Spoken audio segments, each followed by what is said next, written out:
What is up, y'all? What is up? I'm just making sure that everything is acting right because, all right. Okay. Okay. Traditions is here. Hold on. All right. Cool. We good on the, I'm still, doing things a little. Okay. What is up, y'all? Thank you for coming through. Thank you for coming through tonight. I have a special guest, but I will tell you about him shortly. But yes, we do have company tonight on That Girl Casey. Now, before we get started on everything that I want to talk about, I just want to start off first of all with saying with like a little update on what's going on with this channel. So every Thursdays now start well, okay, I'm saying every Thursdays. I'm trying to book people for every Thursday. So the following 3 Thursdays after this, I do have people booked where we're going to do chats and we're going to be talking to people. We're going to be learning about new things and, just going over different topics and exploring and discovering new thoughts, ideas, facts, things that we don't know. So this is going to be a every Thursday thing. That Girl Casey Thursdays, maybe that's what we'll call it. That Girl Casey Truest Thursdays. Yeah, maybe, we'll call it that. And so that's the plan. So, like I said, I already have 4 Thursdays lined up. I got more people that I'm trying to link up with.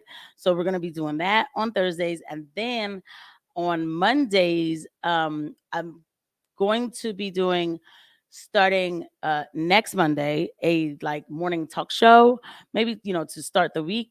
And then on Fridays, I should be doing a weekly wrap up. Okay. Even if it's like a quick wrap up, but just like a wrap up of what happened during the week, of course, and still putting out videos. I have freed up my schedule um in different ways. Maybe it wasn't just me who freed up my schedule. God kind of freed up my schedule. God kind of, okay. God freed up my schedule too. So I believe that it is for this purpose. I know that's what it's for. It's for the vision. It's for That Girl Casey Media. At the end of the day, I've always said that this is really what I want to be doing with my life is, bringing the inconvenient truth to people, facts, talking about, again, facts, reality, having real discussions, dialogue. I'm also trying to get people on this channel who I don't like, who I technically wouldn't agree with everything they say because we should see debates. I like to debate. So I want to do all that.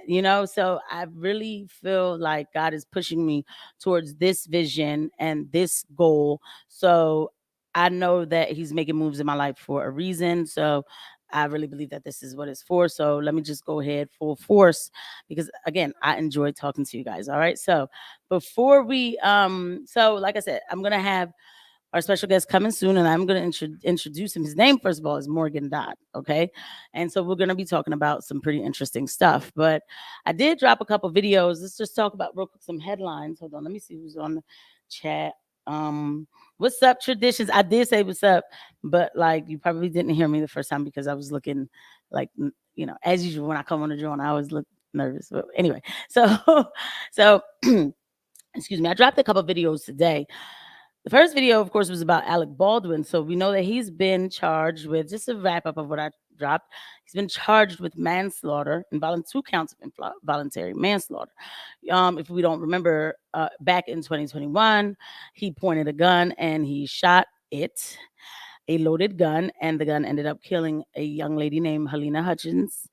And also, he shot through the director, Joel Souza, and it went and the bullet went through him and it killed her. So it's like he's not the only one getting in trouble too. It's the manager of the arms, like the props or whatever, the arms manager. She's in trouble too because they're like, how did the hot bullet get into the gun? And a lot of people, like, I'm looking at, I was watching Tim Pool talk about it, and he was saying like, it was, she shouldn't get in trouble because all she knows is that she did her job right. Now in real life, that is how you fight the case. You say, I did what I was supposed to do, and you can't prove beyond a reasonable doubt that I didn't do what I was supposed to do. But Alec Baldwin is like, I've never been in this position before. Somebody handed me a loaded gun. But the thing is, he also had a real bullet in his gun belt, and the pointing it at the director and all that, that wasn't part of the show. That wasn't part of the movie. So it was a little extra, like what was going on. And I forgot a lot of the story, but Temple reminded me they weren't getting along around that time. Now, I'm not saying that it was on purpose, but I'm saying I remember then it like rang bells in my mind. I was like, that's right, because I always did think that there was something a little odd about how that happened. But the first rule in gun safety is like you you always pretend like it's a loaded gun. Like you don't point your gun at people that's not your intended target. Like you treat it like a loaded gun. So that's something that he should know. I don't know. You check your clearances. Oh, is that what?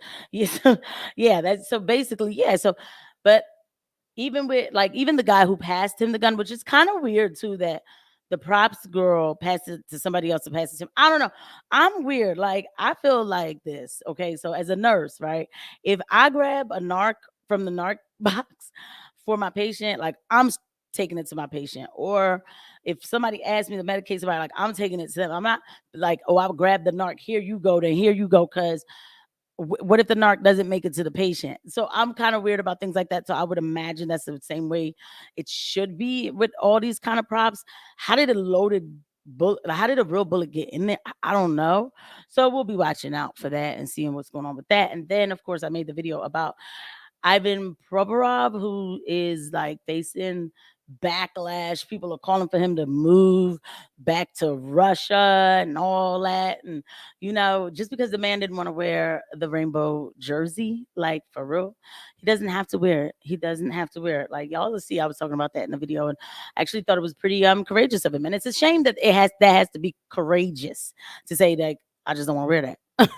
you know, but um but yeah, it's like we're saying he's brave just because he said, and he didn't go in there with an intent to try to be brave, but we're just saying like is brave because he just said like I'm not wearing it.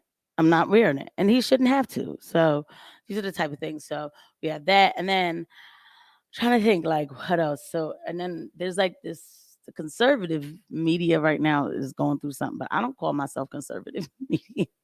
I call myself inconvenient truth media, but everybody is, I feel like, arguing right now. You got Louder Crowder talking about the Daily Wire trying to take money from him, and then Anomaly saying he doesn't like Tim Pool. And I just been watching all this drama, and I'm like, I really wish these people would use their platform to tell people about the Biden administration and their terrible legislation that they're putting out, the bills that they're writing and things like that. But we talk about that on this channel, and I have more videos coming out about that. I'm going to be digging back into the Inflation Reduction Act because that doctrine is like I always tell people, like that is their Bible. I call it a doctrine. It is literally the destruction of America right there written. You know what I'm saying? Like all the instructions on how to destroy this country is in the Inflation Reduction Act. And I started to make videos about it. If you look back on my catalog, you'll see I made videos about it. But I was like, this is so depressing. I had to put it down because I'm like, yo, they're gonna break everything. Like they're going to break everything. So, and that sounds like being hyperbolic, but it is nothing. But there's nothing in there that, first of all, reduces inflation. We already know that's not the plan of it. But there's nothing in there that has sustainable, affordable energy. It's all about renewable junk. Seriously. And also a lot of virtue signaling. I mean, it is literally the destruction of this country, just the directions of this how to destroy this country. So, and I know people will say, well, this country got problems anyway. Yeah, but you live here. So you should, you know what I mean?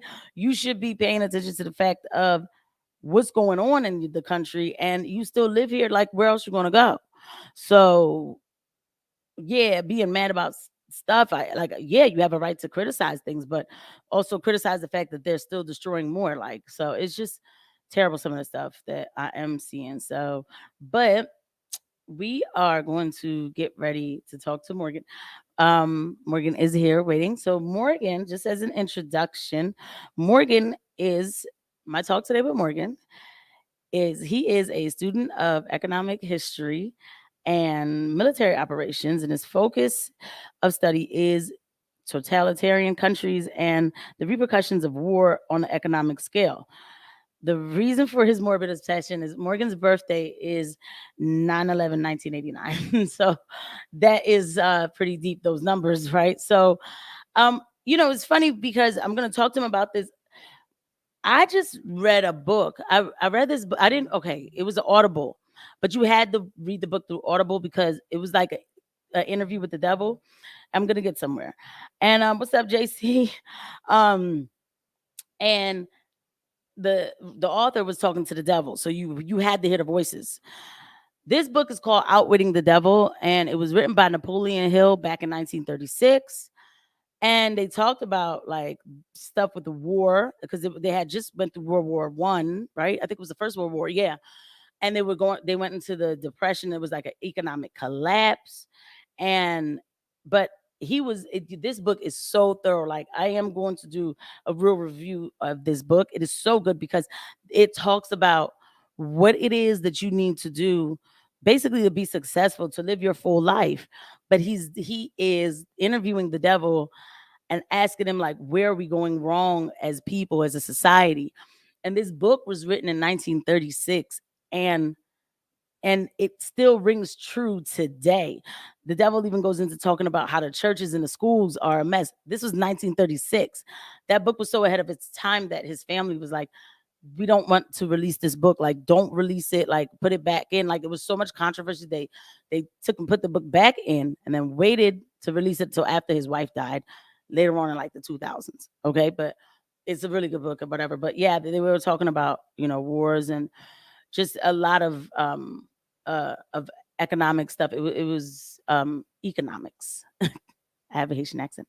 So it was pretty good. But I'm about to bring in Morgan. It is a little earlier than 6:30. Are you ready, Morgan? Give me a thumbs up if you're ready. Okay. Not quite ready.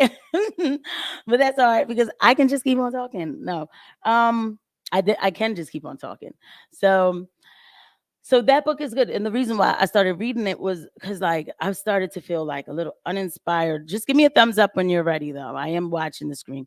Um, I started to feel a little uninspired. Like, that happens, right? The holidays are over, all of that hypeness from the holidays and all that. It's all coming down. And then you're looking at this whole year and you're like, all right, what's the next step? I don't know. So I started to feel a little lackluster. And I feel bad when I feel like that because we don't all, like, time is of the essence, and not everybody gets this chance or time to be able to do the things that they want to do. So I don't like when I just fall into these, like, feelings of I'm not going to call it depression, but just like feelings of just lack of motivation and just lackluster. I don't like that because I think that is a sin because you end up squandering time like that. And no, time is very precious. It is. So I started, of course, listening to certain people on, like, I was praying, of course, and um, you know, looking at different Bible studies and stuff like that. But also I started to listen to, like, different people on YouTube. But I already am subscribed to the Bedros Keuilian channel. And Bedros Keuilian, like, his his message is really for, okay, see, my behind, I definitely did not okay. Anyway, so yeah, his channel, it is geared towards towards men, right? Like, yeah, most of men, because he'll say, like, you got to be a man, you got to do this and that. So it would be called, I guess, the manosphere, but I don't want to put him as that because he's not, like, um superficial. So his stuff is, like, to me, it's like it's real. Um, he talks about real struggles in life, and he doesn't say just go have sex with a bunch of women and all that. Like, he's talking about real things, and he's been through real things. He's had to escape. I forgot what country it was, to come to America. And yeah, he's no Tate, even though I don't have a problem with. I don't have full beef with Andrew Tate, but this is a man who had to, he had to escape. I forgot which country in the Middle East it was. I think it was Lebanon. Don't quote me, okay? And his family came in and they were they came in, they were poor and stuff, and then of course they had to work hard and stuff to get to where they are. And then he worked extra hard. He has a big fitness empire and everything. So this stuff didn't come easy to him, and he's still learning to this day. But he was talking about like making 2023 your year. And he really, like I said, he was talking to the fellas and stuff, but a lot of the stuff he says is really universal. So then he was saying like one of the things you should do is listen to this book by Napoleon Hill, Outwitting the Devil. And then I just was like, all right, I got some extra credits on my Audible. Let me go ahead and put that on. I'm having a little bit of a lag because StreamYard is just, this is why I be so, okay, all right, it fixed itself. Okay. StreamYard is like getting a little better. There it goes again. But I still get a little worried, but it's getting better. And it's just the connection. I might have to buckle down and get the Xfinity. But anyway, yeah, so he talks about that, and then he talked about the book, and I thought that was pretty cool too, to tell people to read that book and everything. So I was like, all right, let me check it out. And it's actually been helping me. They talk about drifting, like letting your mind go, where you start to. Did you give me a thumbs up? Okay, all right, bet. All right, y'all. So drum roll, please. We're about to bring in Morgan. All right, let's get it. I have to get sound effects and stuff. I can help. I can help you with that. Thank you very much for having me on. Thank you for coming on, Morgan. How are you doing today? I'm doing good. I have a couple more books you could put on your Audible. You'll send me the list then for sure. Oh, okay. Yeah. All right. Well, can I say them for anyone who's listening? You can say them too. Yeah.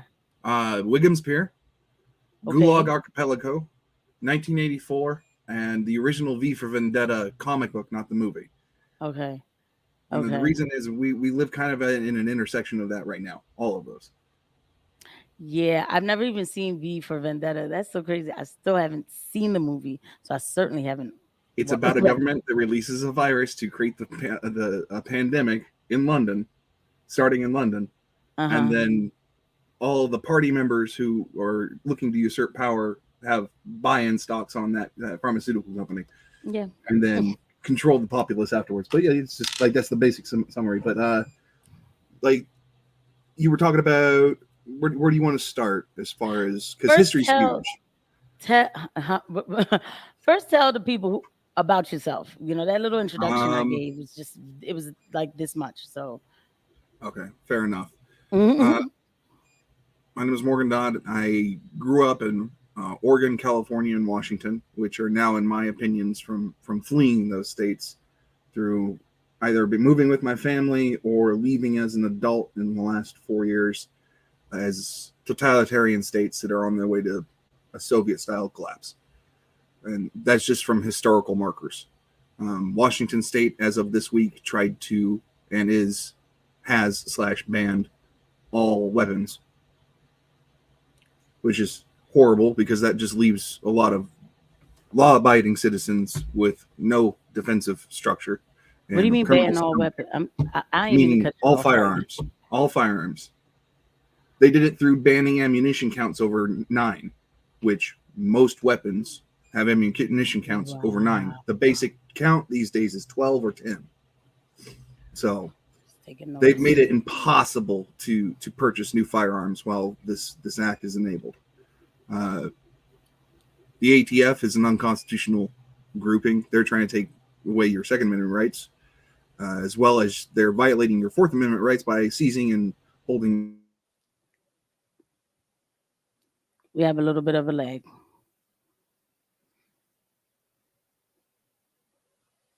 Jeez.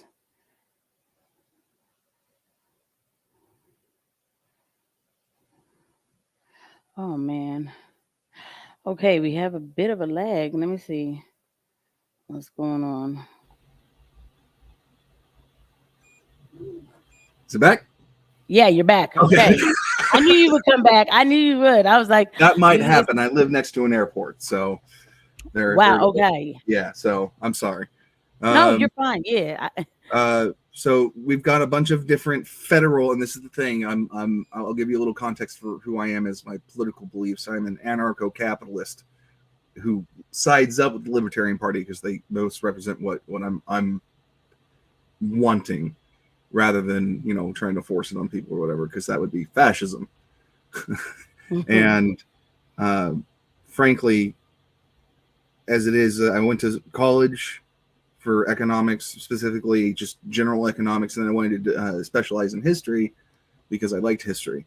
Liked it when I was a kid, liked it when I was growing up, all that. And then I looked at what was happening with after like 2002 or 2003, they nationalized the federal loan process for students, which is something that matched up with the Weimar Republic of Germany and several other Soviet bloc states before their collapse. The reason why Germany after World War I fell into absolute disarray and chaos is because the German public during the Weimar Republic tried to emulate and was obsessed with the American industrial process. So they would do their best to emulate it. And then they had a central federal bank like what we have now. And had, by the way, we had a federal centralized bank since 1910. 1930, it was officially ratified and all that. But nearly 100 years later, we're in the same process as Germany was in back then. But I saw the federal loans process that they were doing, and I was only a teenager during that. Went to school, started doing it, amounted about $10,000-$15,000 worth of debt with 3 terms. And I'm like, no, this just isn't economically going to be feasible because I'm going to be making like $70,000 or $80,000 a year as a general economist, like just talking to the midwits who are in Congress or the Senate, like explaining to them how this would work. And I looked at that and I saw the pattern from the Weimar Republic of them federalizing, defaulting on their loans, sounded familiar, raising their debt cap constantly, printing money constantly, and then eventually collapsed. And the collapse of Germany was directly attributed to that of America. Because America had its economic collapse in the Great Depression, and because Germany was heavily relying on the forgiveness loans that we were lending Germany, that they too themselves imploded almost instantly because they didn't have any accountability with their balance and checks with their monetary system. They were just, basically another state of the U.S. So when, and mind you, I'm going to, before I get into the weeds on this, I'm going to premise I find socialists and fascists repugnant, but I know a lot about them because I had to study it. So like a lot of people, I've talked about this on Twitter, and I have people coming out of the woodwork calling me a Nazi and stuff. I'm like, because I know history, because I understand the context of where we are. Yeah, right. Like, no, it's like Jordan Peterson being called a Nazi because he talks about these historical events as well. Like it doesn't make any sense. Like the dialectic of, oh, he knows about Nazis and their history, or Soviets and their history. Oh, he must be a Nazi or a Soviet. No, I'm very much an anarchist. I just watch as things fall apart. And I can't really do much to do it because people are begging for the state to fix it for them instead of doing it themselves.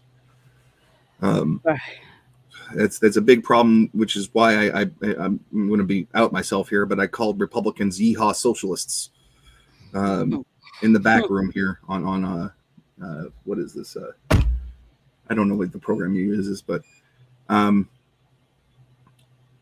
point of me saying that is because they'll do what the Democrats are doing, but with the brakes on. And often they'll for real? Huh? Yeah. You think so? Oh, all right. Let me ask you a question before. Like, of course, I stopped right there, right? But oh, it's okay. No, I'm grateful for disagreement because it helps us suss out. No, I'm asking because I'm asking because I feel like their policies now, the people, but are their policies meant to do what you just said? Like the Have you ever read Anatomy of the State? Of course not. Okay. I just like, you know what I mean? Like, you have to understand. Look, Dick, this is a little bit more about me. Like, I wasn't like, I won't say that I was to the left because some of the stuff that they say is like absolutely insane to me. But I was one of those like, oh, I'm a Democrat. Like, you know what I mean? Like, it's Tuesday, cultural I'm a Democrat. Like, so yeah. And I just, I learned what I needed to learn as a nurse. I can tell you a lot about the body, but there's a lot of things that in school that they taught us, and then I dumped it as social studies and all that, where I should have kept paying attention. Now I'm like, now I feel like I got to go back and restart this section because now I want to learn a lot about history and what happened back then, because a lot of the stuff that happened back then, it's happening today. Like you can tell it's happening today. But Over and over every so day. yeah, I didn't read that book. But yeah, but you It's saying that their Murray policies. Rothbard. But what Uh-huh. he does is he breaks down why the state should never exist in the extent past constitutionalism. Because if you have two parties, and even George Washington and Thomas Paine even went into this, there's quotes around there, you can find them all over online. But the idea is that if you allow for political parties and tribalism in any sort of format, society breaks down. It happened with the Roman Empire. It happened, and the funny thing is, the Roman Empire collapsed because the militant elite decided to take out the emperor. Mm-hmm. So the royal guard of the emperor said, "No, we're done," and they ended up stabbing him 30 or 40 times. Mm-hmm. So that's the start of it. Like that's Caesar's fall and everything was because of that. And then after that, lag again. That's probably gonna happen with me too. Damn. We're gonna get him back, y'all. He is going to come back. I know he is. But while he's coming back, a lot of what he's saying is like we should know. Well, all right, we're not gonna know all history, but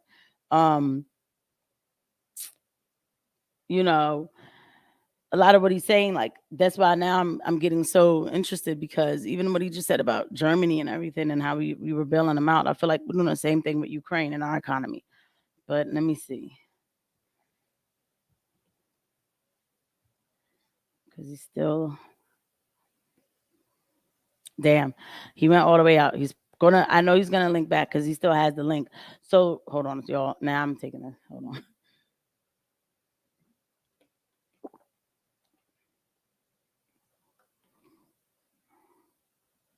So in the meantime, yeah, a lot of what he was saying, with how we were bailing out Germany, like we're doing the same thing. Oh, he's back. All right, y'all. Catch me up on what you were saying, because I'll dovetail off of that. Well, I was just saying that a lot of what you're saying, I can already see it. Like when you were talking about how we were helping Germany after the war, and how they were like they were relying on us, and the First World War, and then we crashed and then they crashed. It's like I see the same thing happening right now with the USA and Ukraine, and I mean, of course, with a lot of other places. But like I'm watching this war that we are getting rid of. It's like we're getting rid of all of what we have to give to everybody else, to Ukraine, and we're getting rid of our own supplies of weapons and anything else, and money, We have so many weapons that police departments on the East Coast are literally donating their police weapons to be shipped to Ukraine. So I'm not even kidding about that. But I don't even think that's a good idea, though. Like, no, it's not. But I'm pointing out that we have an overabundance of state effectors, state weapons, state-funded weapons, and then the localized people that are supposed to be taking care of law and order are not doing that. They're just being jackboots for whoever they feel that they want to, mess with that day. And then they're shipping their weapons over to a country that actively supports an Azov battalion, which is a Nazi defector group. Yeah. Like, and then when I see people with the Ukraine flag in their name on Twitter or any other social media, I'm like, well, there's the international symbol. Someone who doesn't understand what the hell's going on.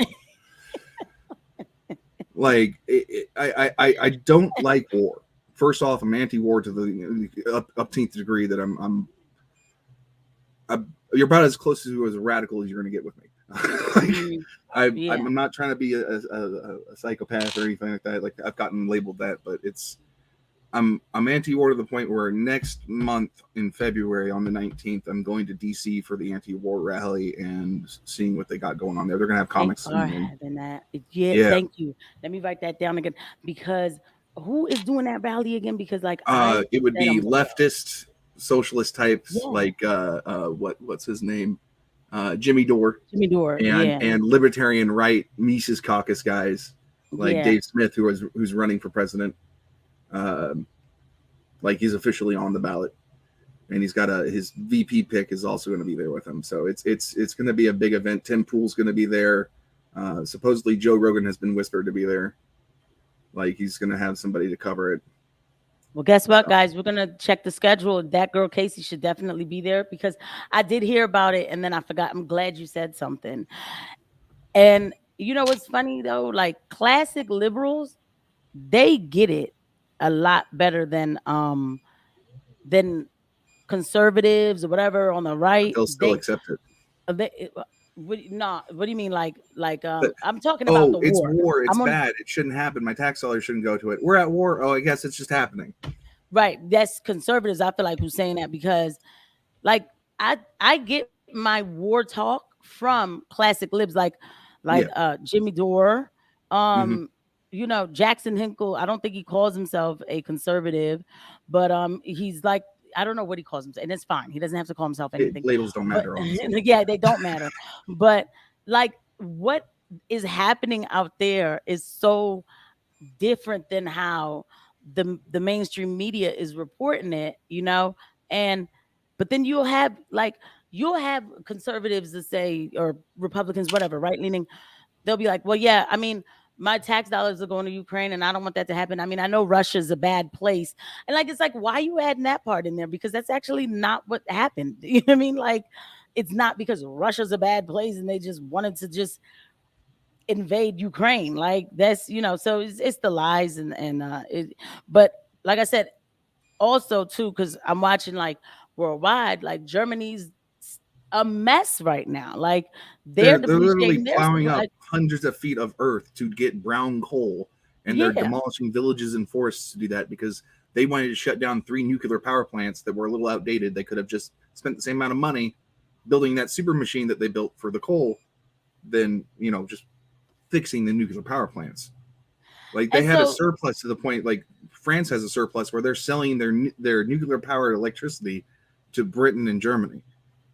hmm, Like why can't the US do that on a much grander scale and do something similar to like a kilowatt hour dollar standard and change mhm, ourselves off of OPEC so we don't drown in our own debt? If we shift the dynamic about how our money is run and how our money is funded as far as things, we don't have hard asset money right now. We just yeah, have OPEC money, which is how much oil can we get out of the ground? And we're not getting it out of the ground. We're relying on Saudi Arabia to do that because yes, we based our dollar off of their oil imports and exports. We promised them, hey, you will back your oil by our dollar so you can stabilize your country, and it's been like that since the 70s, yeah, but and even before then. so okay, and that's when Nixon signed like the fiat. Like, can you, since we're talking about historical, economics and all, like, is that when? Wasn't it President Nixon who signed the act to like basically stop backing our money from gold, or was there something else that Mm, happened? no, Um, you're half correct, and a lot of people get this mixed up. The gold-backed dollar died really soon after the Federal Reserve was birthed. Um, mm, so they took it off the gold standard, but put it on the silver standard. Like, oh, it won't go anywhere. Don't worry about that.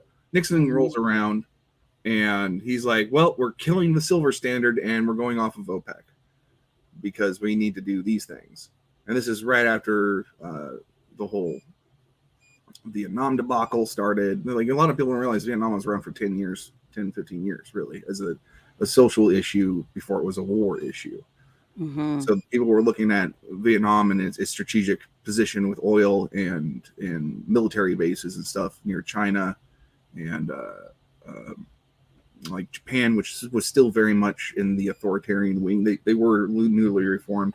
A lot of people also don't realize that it wasn't until like the late 80s, early 90s that Germany became its own unified country. mm, Like it's a young country. A lot of mhm, people don't know. Look at Germany; they're so mature. They're off of like oil and nuclear power. I'm like, nuclear power is the stepping stone to getting into renewables that are actually sustainable. Like I'm right. not against sustainable energy. Okay, I'm going to be very much for that, but at the same time, you have to be responsible with your transition to that particular venue of energy. If you Hold have up. What are you calling sustainable?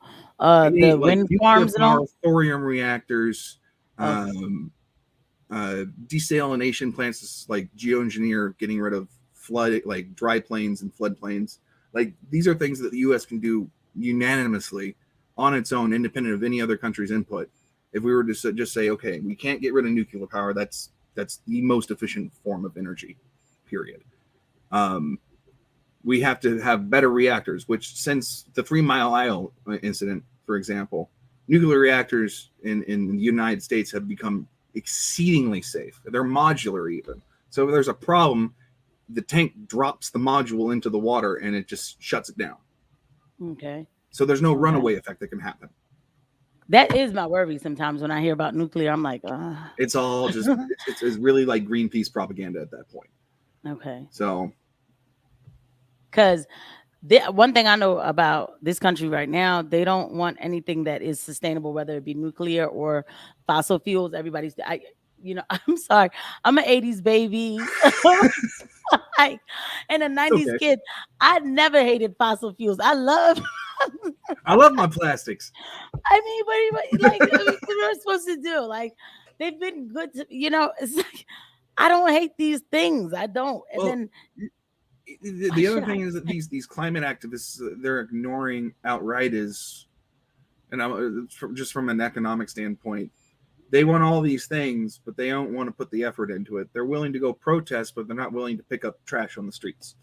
It's the petty narcissistic differences between two parties. So what I was saying, I'm going to loop back into the Republicans or yeehaw socialists. No, right. We're going to be doing a lot of looping. I'm sorry. My brain me and you are the same. We just. I have kind of a beautiful mind situation where I see all these connections and I can't organize them into a coherent, like, straight thought. But like, if we're going to go back into the yeehaw socialist Republican argument, is that libertarians want free market capitalism with no state intervention. Republicans want that, but with state intervention, which means that not free market capitalism. And then Democrats are being pulled by the nose by the socialist wing of the Democratic Party, who want socialist economic standards. And it's not going to work, because right now we got the two parties are splitting. We have the Libertarian Party, and funny enough, Commie Green Party are teaming up, and we're like, we're done with the wars. We don't want to be part of it. We don't want to be part of it at all. Like, I would rather have an open, and not that I'm for communism, but I'd rather have an open communist speak out against war with a libertarian who's also anti-war but pro-capitalism, than I would like to have two major parties that are currently in power say, oh, we're anti-war. Oh, by the way, let's ship $1.5 billion over to Ukraine so we can bomb a bunch of Russians. And, it's nothing. Nothing good comes out of war. The only thing that happens is we feed the military-industrial complex. We feed the ability for the state to expand. We feed the ability for the state to expand through taxes. Right now, the average person in the United States is getting paid about 32% of their income, all of it, to the state. 32%. After 25%, it's shown to show that most people will just not work, and that's off of Austrian economic standards. What happened when we sent the stimulus checks out to, which I will be fully able to admit, I took the stimulus checks. I was out of job. I just moved to Pennsylvania. I was like, no, this is good money. I need to get this so I can have an apartment. I'm going to take it, but I'm going to pay it back in my taxes later. I knew that was going to happen. Right. What happened nearly 3 months after they sent out the first check? First bill to hit the floor, when the first 300 pages of the omnibus is, we're going to expand taxes by 5% across the board. And people aren't accounting for the inflation that happens, which is in itself a tax. Yep. So. Yep. And that's where I see it more now, is the inflation. Like they'll say, I didn't even, you could tell I've already, when they be like, I'm not going to raise taxes. I'm like, yeah, you are, but whatever. Somehow you're going to code it in there to make it seem like you're not raising taxes, but you are raising taxes. Matter of fact, when I looked into the Inflation Reduction Act doctrine, the Build Back Better BS, and that's what it is. It's the Green New Deal 2.0. Even the Republican representative and FBI representative at Davos this week said so much. You see, which Republican representative was? I think it was Manchin that's out there right now. Jeez, I'm not sure. You could check on that, but I know Manchin is he's Democrat. But okay, well, either way, but no, there is a Republican out there. I just forgot the name of who it was that's out there. But I think it's Kemp. Kemp? That sounds. The Georgia governor. Now hold on. Yeah, I think it's Kemp, because I was listening to talk radio this morning and they were talking about that he was there, and that his friends are like, yo, dog, like I feel some type of way that like that you're over there. Like I will, for YouTube reasons, say I am not advocating for violence against representatives, but I am advocating that you do not allow the government to know that you own firearms and do not allow them to take them away from you, because when shit hits the fan, and it will eventually, like I don't know how we haven't erupted into a second civil war.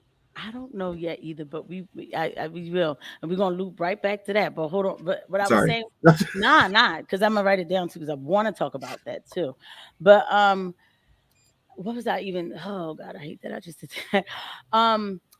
Yeah, so we talked about they were sending the money, like the people who say that they're anti-war and they're sending the money anyway over there.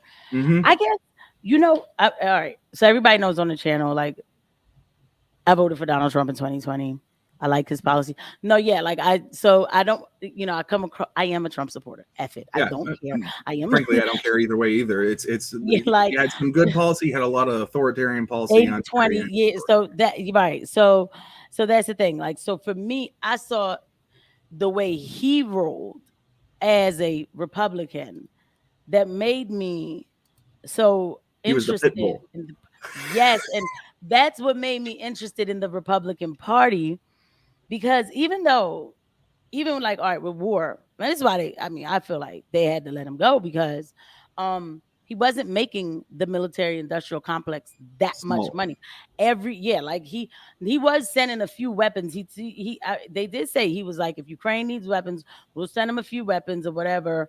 But it's your problem. Yeah. But like, yeah, like I'm not getting involved in that way. And even not just even in Russia and Ukraine, but even in Africa, there's these Ethiopian reporters who are like, I know they're Somalian, and I can't remember their name, but Jimmy Dore had them on, and one of the girls was like, the only time Somalia had like any kind of break from destruction or corruption, or being bombed or whatever, was when Donald Trump was president. Like, to even hear that, like, I do believe that he was I believe he was Abraham Accords. Yes, that was good. What I'm saying? So I saw things like that. So I'm like, I saw those kind of policies. So they look like human type policies. They look like policies that cared about people, for lack of a better, like, of course I don't know the man, but they look like policies that help the country. So I was like, yo, I'm all the way on board with this. And he would never come out on the microphone and say like, yeah, I'm anti-war and I'm going to pull us all out. Of course he's not going to say it, because that's not a smart. The military would freak out and they JFK him essentially. Yeah, like, so that's not smart for him, right? Yeah, so, if you want to know where our nation stands in free media and anti-war policy, all you need to know is look up Operation Mockingbird, Operation Blue Book, and Operation Paperclip, and you can understand the entire like scientific flex of what's going on within our military complex. Right. So Operation Mockingbird made it so the Central Intelligence Agency, the FBI, and the NSA pretty much owned all outlet media. Obama expanded it with the redaction of the Yellow Press Act. Mm-hmm. So there was an old press act back in like the 30s that was put up, where corporate media, when it started making its spin up on the radio and everything like that, were forbidden from writing opinion pieces. Okay. Forbidden. You had to write the facts and report on the facts. Now, I understand that that's in itself is a little bit more authoritarian. No, I understand. No, but I understand. It makes it so the media falls in line and just doesn't run off with stories. And yeah, it's a little bit more kosher, if you would, as far as news outlet goes. Right. But even then, you can guess that probably the government had a hand in creating and curating the narrative back then. Right. Like, because you're going to put this policy in place where you can't say anything but what is factually happening from either side's opinion. It's just sterilized. This is what happened, man. They don't even like news pre-Obama repeal of that Yellow Press Act. You can look it up. Was very much like ex-soldier shoots ex-extremist. Result is this, and now it's like an excuse that like black man shoots Asian man, and this is why we should have social justice and everything. Yeah. Like it's crazy shit that comes out of the news media these days. And by the time the redaction or the correction comes out, the other news media outlets have basically played telephone with it, and it's become so distorted that nobody knows what the truth is. That's part of what Operation Mockingbird was meant to do. It was meant to make the media and your understanding of the truth through the media so convoluted and twisted, you couldn't tell heads from tails. You just couldn't. Terrible. It's impossible to, and it still is. Like, it absolutely is. Like, and that's why people were like, "Oh, it's not fake news." I'm like, "But do you even know what Operation Mockingbird is?" No, then shut up. Like, I'm trying to be nice, but like every time I talk to people who are either asleep at the wheel or kind of are informed, they aren't informed enough. So Operation Mockingbird came out after we did Operation Paperclip. And now, do you not know what Operation Paperclip is? No, I've heard it once, and then like I know Mockingbird, but give me a little bit more Paperclip though. We let in the worst Nazi scientists in history, into our country under military surplus factors for the creation of scientific advancement within the United States for military applications. One of the first director of NASA was a hardcore Nazi, and I'm talking about has the scar and everything from the fencing. Like, you don't, like, a lot of people don't realize the hardcore, like, not just social Nazis that were put into it because of the social environment of Germany, but I'm talking about like the true believer types. They would have scars from fencing each other unmasked, and if you had a scar and you took the scar and you didn't complain about it, you were one of the top Nazis, essentially, culturally. We let the first Ernst von Braun, literal, like, Nazi with the scar on his face, sitting next to another Nazi who was sitting next to Kennedy at NASA, is one of the first photos of NASA as a governmental branch. Like, that's in the 70s. Like, Kennedy was killed in the 60s. We have the picture. It comes out in the 70s, and by that time, one of the Nazis that was living in Miami, Florida, was like, "Yeah, whatever," and it got swept under the rug. Yep. Yeah. Like, we have still to this day, we've got the descendants of them. And I'm not like, go after descendants or anything. No, but we have descendants that are actually scientists of those people. We have the government was formulated very slowly after 1949 and Operation Paperclip. Our government became more and more and more authoritarian very, very slowly. What we did is we let an infection in, and we said, "Oh, it won't fester. It's fine. Don't put antibiotics on it." And now in 2023, nearly 100 years after the Reich had fallen, we're right at the start of what Germany was doing in the Weimar Republic. Almost laid over as an entire, if you took the Weimar Republic's short existence and made it a layover for the last 50 or 60 years in the U.S., it looks like a frog in a pot boiling. It's the same thing. It's the exact same steps. They nationalized the debt for student loans because Germany during the Weimar Republic was like, we need a lot of scholars to come into our country and help us get industrially revolutionized. They got organized real quick in post World War I, and then pre-World War II, when Germany was going through the Nazi rise, fairly so, and I'm not saying that he was a good man, Hitler said that the fall of the Weimar Republic was a direct result of its entanglement with the United States, which is not untrue. Yeah, no, I believe every bit of it. Yeah, because I'm learning. Wow. Yeah. So when you look at what happened in the Weimar Republic, they nationalized the debt, they socialized their health care. You're starting to see the steps here. Now we're going towards, and then they tried industrializing in different applications, like the U.S. is trying to do with green energy and making it more like renewable and everything, and trying to do a direct shift off of it instead of doing a slow transition using nuclear power to supplement electrical output for U.S. citizens in their homes. And then we got things like California wanting to do solar power and wind power and all electric cars by 2030, along with Washington and Oregon. Their power grids cannot handle it. Their power grids can't even handle a few over 70 years old. Like, the only thing that they've replaced on those poles is the poles or the transistors. The wires are old. Like, that's because they don't really want so they don't want solutions. Yeah, like, you know they what want problems. Because I've spot, and I come from this with not a simple thinking, but I think that because my cup is a little empty with a lot of what happened in our past or whatever, when I say our past, like even in our childhood or whatever, like, I wasn't paying attention to politics and everything else or whatever because I just wasn't. But I look at things in a sense of like the basic level first, okay? Because I can research anything and I'll, learn about it. But I see that we are creating problems where there are no problems, right? So to me, it's like, all right, with our energy, like, okay, we could find better ways to get the energy, right? To Produce extract it, yeah, produce it, whatever. Cleaner ways, safer ways, which I'm sure we were doing, but now it's like, no, we're just gonna get rid of it and we're gonna start doing the meme where like you hand them a folder of solutions and they light it on fire. I don't want solutions. Yeah. And it's like, that's what I'm saying. It's like, well, first of all, like the problem wasn't even that huge where we needed to be even destroying the whole situation and then starting with all this like green and like this bothers me. You know why it bothers me? But this is the part too.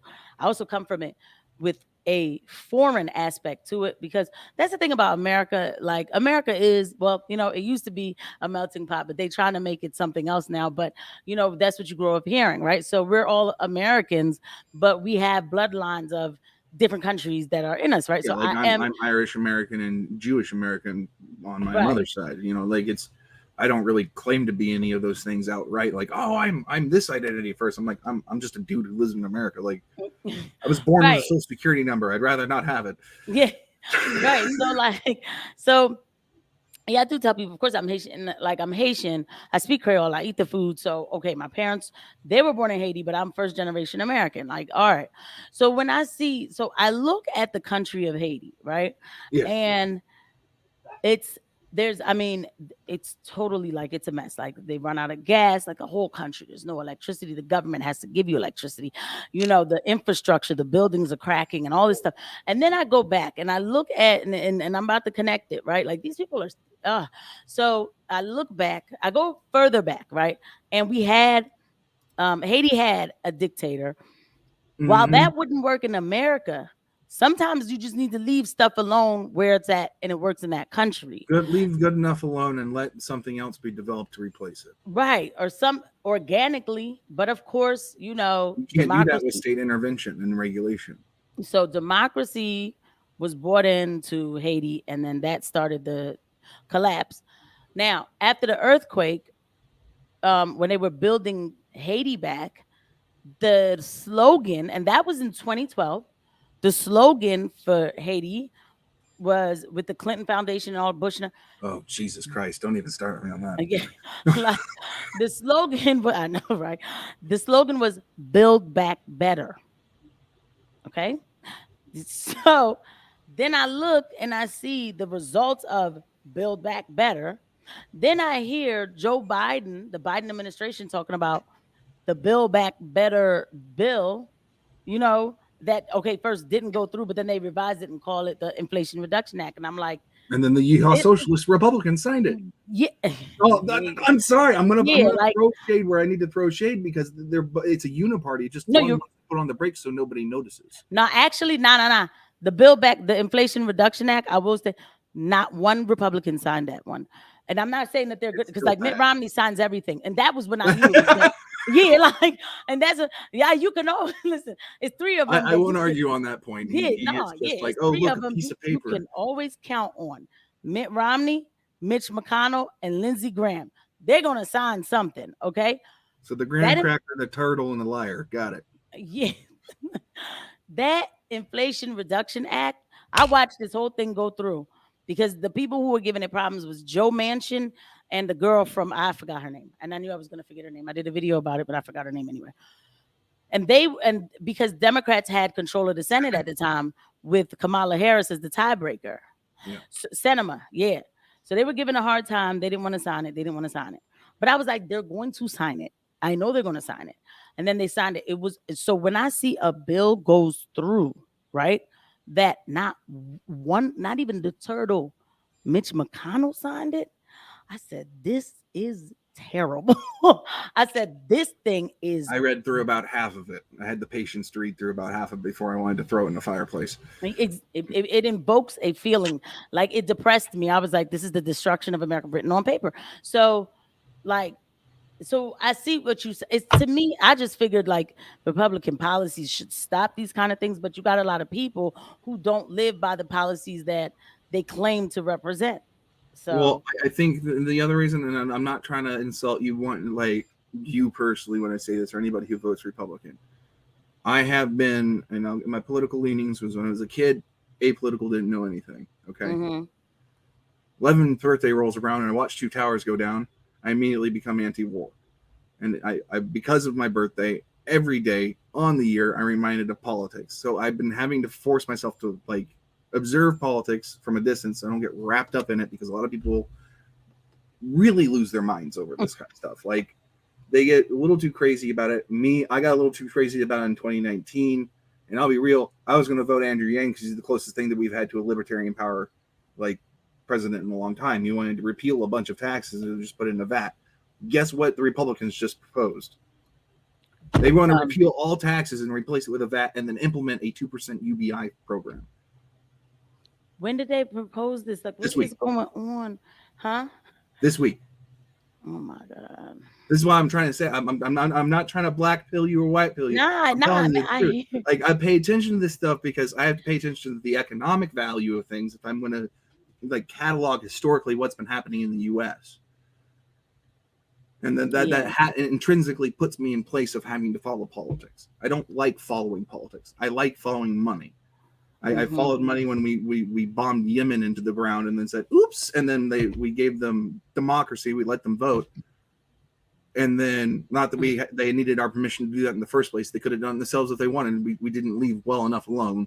We didn't let people solve their own problems. We always have to stick our finger in the beehive. Like I don't get why we got to do that. Well, there's something in the ground that they want. That's wouldn't have to be the case if we went to a kilowatt dollar. But well, I don't know. Like just so one thing like, modern societies all need electricity. Mm-hmm. And it is one of the most consistent measures of monetary value across the globe as of now. And it will be even more consistent the more energy production goes in the way of being less wasteful. So if you're looking at oil and everything, oil production is to do what? Produce plastics, using cars, using vehicles, even if they're electrical, using wind turbines, even if they're meant to produce clean energy. Right. It doesn't make any sense that we're going, we should do clean energy and everything, but not transition our dollar off to a solid assets standard like the kilowatt hour. If you can, I'm sorry, you have something to say. No. Don't finish that last thought. So the kilowatt hour dollar is a theoretical, and you look it up. There's a lot of like Lyriad scholars and everything like that who are actual certified like economists. Because I didn't finish. Like I'm just some dude who researches things and looks things up. You know a lot. Go ahead. Yeah. I'm self-educated, but at this point,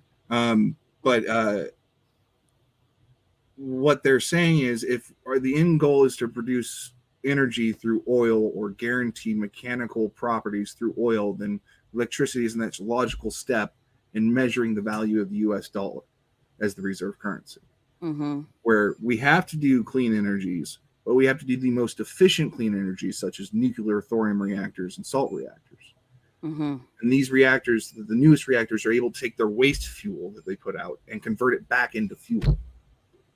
Mm-hmm. And we also have things like the tokamaks reactors, which get to 100 million degrees on the internals. And it's just splitting atoms in a controlled electromagnetic environment. And you can offshore all the energy produced from that, like 10 minutes of running into battery farms, and then people can drain the battery farms, and all that they have to do is fire it on every like a month. Mm-hmm. Like once a month, turn something on and then turn it off. Right. And it sounds good, and it sounds and you can export that energy to other countries. So even it sounds perfect. Like, I mean, of course, like it sounds in theory. Right. I mean, yeah, like I know, but it sounds like a real thought or a real solution instead of what these people are proposing to, what they're forcing us into, that they know is not going to work. But that's the point. So I guess even like I said, even like I know it's people. So what you just told me, even about like the Republican Party, like, okay, I'm not gonna be how do I say? I expect it. People are terrible. Like people are People are bad. not monochrome. Yeah, like They're very poly in that. yeah. So they answer to themselves, right? So because so this is the part of it though for me that now it's so when I tell like say on my channel like it's all connected, even on a spiritual level, because what you just said, you came up with this, you're saying the solution and it sounds like something that could work, but these people don't want anything that could work because they want us to beg them. I told you, Haiti, they beg the government for electricity to release a little something from the grid. These people want us begging them, and they want, it's like it it is steps to getting humanity to getting society to say, we, give us a break, save us, The government or Hegelian whoever. dialect. Huh? It's called the Hegelian dialect. People Okay, who so create problems, they start the problems, then they beg the state to do it, which overcorrects or undercorrects, and then they beg the state to do it even more. right. They're asking for permission from an imaginary thing as far as the structure to get the solution done when they can just start up a company they wanted. If we've had like Trump was on the road. I don't, again, some of the policies I like with him, some of the policies I didn't. Best economic order we've had in 30, 40 years. Okay. I'd like, a lot of people don't realize that we had a stable economy pre-2001. Now we don't, because we printed ourselves into $31 trillion worth of debt, and we didn't have a solid asset to cap off what that debt should be. Mm-hmm. We just said, Federal Reserve, here you go, unlimited, print for the Pentagon. We don't care. Like, and now we're at, pardon me, I keep on dipping my head because this arm's dead. Now we have a problem with the military industrial complex being solely there to secure oil. Like that's the entire military complex for the U.S. right now. Yep. Does it disrupt supply lines, or does it disrupt oil production? Yep. If the answer is to yes or either of those, send money, weapons, or bomb them into oblivion is our options. Yep. Our options should be detached from that. They should be economic values. And that's just like the economist brain to me is like, we shouldn't be doing that because more death equals more loss of productivity in the country that we're trying to affect, because there's less people now. And the people that are coming up in age are going to be coming up in a war-torn zone, and they're going to hate the people that hit them. Yep. And that's the Middle East in a nutshell right now. Every country, including Saudi Arabia, does not like us, but we have to shake hands with Saudi Arabia because they produce the oil right now. Yeah. The U.S. stopped production of oil. We didn't renew our offshore leases. We stopped a bunch of inshore leases. We started pulling up old oil wells that could have been replaced and modernized with newer ones in Texas. Like, we have all these things rolling over on oil, but we're not coming up with a solution on the economic end to secure ourselves from that future. We're doing everything in our power to shoot ourselves in the foot instead of being like, okay, what hard asset do we have that is never going to change unless we nuke ourselves into a nuclear winter, and could be supplemented by gold in a moment's notice? That would have to be the kilowatt hour, like as far as a dollar standard, because it's 13 cents an hour on average for the in consumer to produce, like consume an hour's worth of electricity is about 13 cents. So, and that's only per 1,000 watts. So 1 kilowatt hour, 13 cents. You do 10 hours of that, it's $1.30. So if we were going on the if we were to do a 24-hour cycle standard for $1 right now, the current dollar value would be something around $2.60. It would be deflationary, which is also not good economically. But it's better than hyperinflation. Yep. And stagflation, which is what we're currently caught in. Yep. Yes. Over the last 2 years, the dollar has been devalued by 30%. 30% in the last 30%. 2 years. Only 2 years. Y'all hear this? Only 2 years and 30%. And the last bill that they passed devalued the dollar by 1/18. Yeah. You see?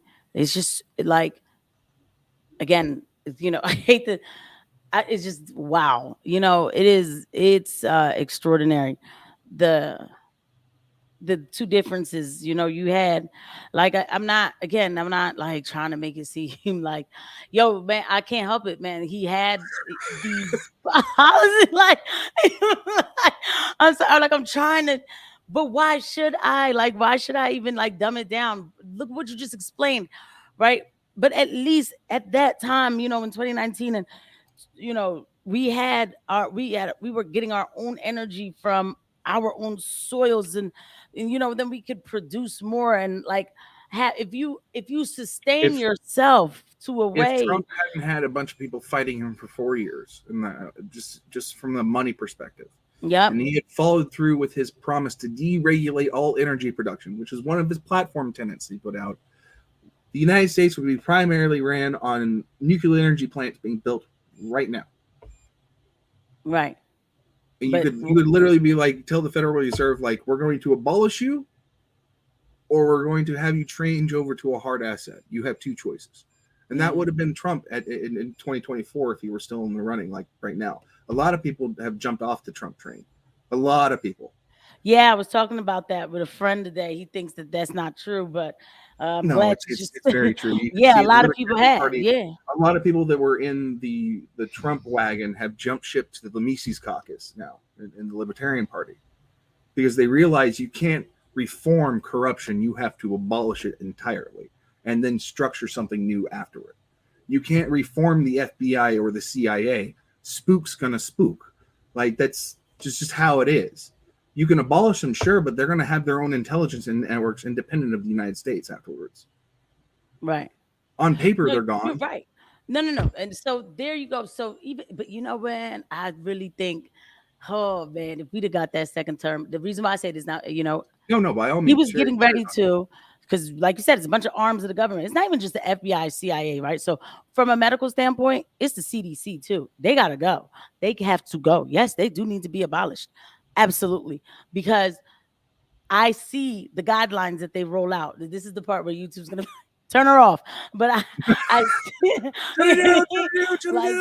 like cut it there. So I see the guidelines they roll down.